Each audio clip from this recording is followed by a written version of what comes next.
Ibu bapak saudara-saudara yang Tuhan Yesus kasihi, selamat pagi dan shalom. Kita berjumpa lagi dalam waktu teduh pagi bersama Gereja Toraja Jemaat Bogor, edisi Kamis 6 Februari 2025. Kita akan membaca firman Tuhan Kisah Para Rasul 9 ayat 26 sampai 31. Mari sebelum kita mendengarkan sabda Tuhan, kita berdoa. Kami menaikkan puji dan syukur kepadamu Tuhan Allah pada pagi yang indah ini.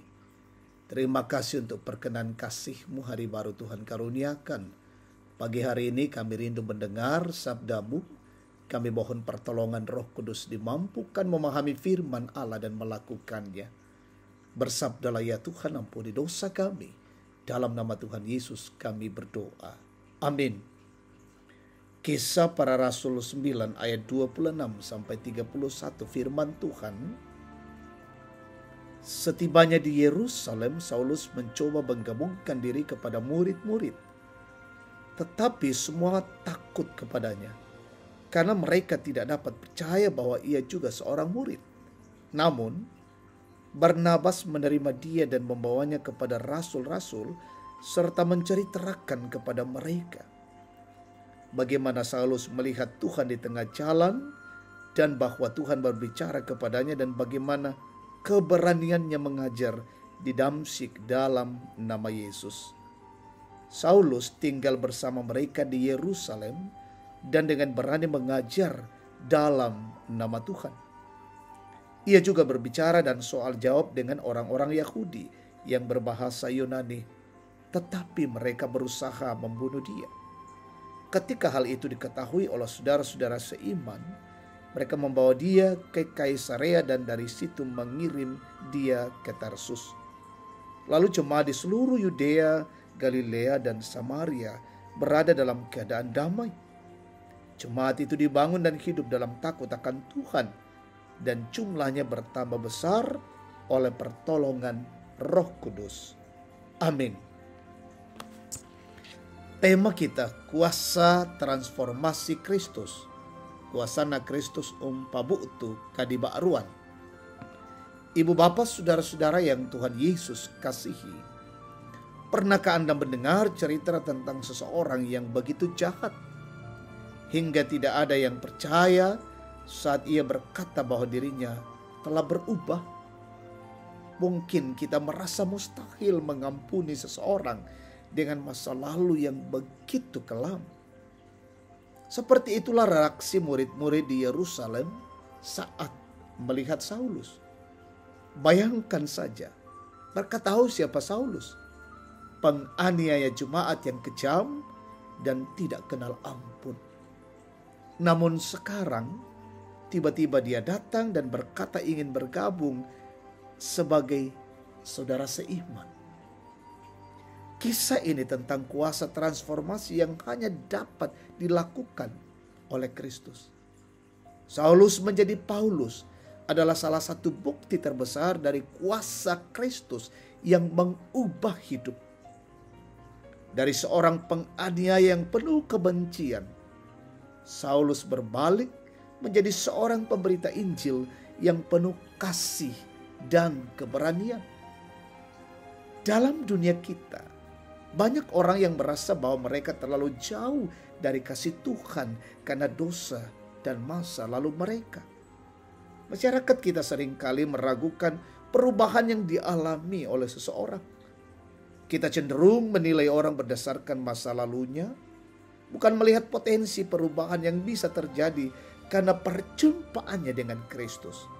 Namun, seperti halnya Saulus yang diterima oleh Barnabas dan kemudian menjadi Paulus yang dipakai Tuhan secara luar biasa, begitu juga Tuhan mampu mengubah hidup siapa saja yang bertemu dengannya. Transformasi yang dilakukan oleh Kristus tidak mengenal batas dan tidak tergantung pada masa lalu seseorang, tetapi pada kuasa kasih dan anugerahnya. Ibu bapak saudara-saudara, sama seperti transformasi Saulus menjadi kesaksian yang kuat bagi jemaat dan menjadi alat pertumbuhan gereja, Demikian pula kesaksian hidup kita bisa menjadi alat Tuhan untuk membawa orang lain mengenal Kristus. Jangan malu membagikan kisah bagaimana Tuhan mengubah hidup Anda. Karena itulah bukti kuasa transformasi Kristus yang nyata. Marilah kita membuka hati dan mengizinkan Tuhan untuk mengubah kita sepenuhnya, sehingga hidup kita menjadi saksi dari kasih dan kuasa Kristus yang luar biasa. Amin. Kita tundukkan kepala kita berdoa. Tuhan Bapa di sorga, kami bersyukur boleh mendengar dan merenungkan firman-Mu pagi hari ini. Ada banyak pengajaran-pengajaran yang boleh kami dapatkan. Kami boleh menghidupi anugerah kasih Tuhan yang memulihkan dan mengubah hidup kami.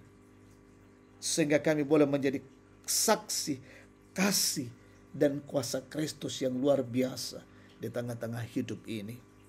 Mampukan kami, ya Tuhan. Siara hidup ini kami mohon pertolongan-Mu, pemeliharaanmu.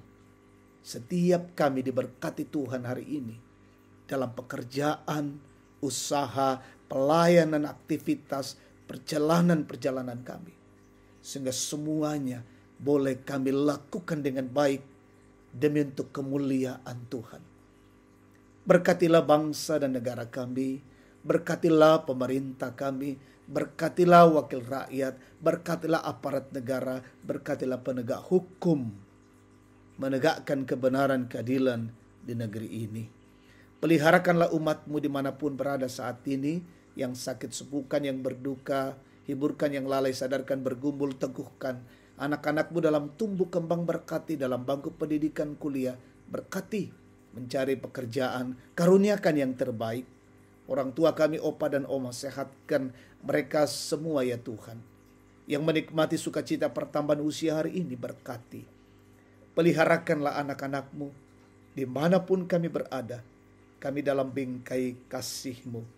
Dan perjalanan kami hari ini sungguh-sungguh berkenan kepadamu. Ini doa syukur kami. Kami persembahkan padamu dalam nama Tuhan Yesus.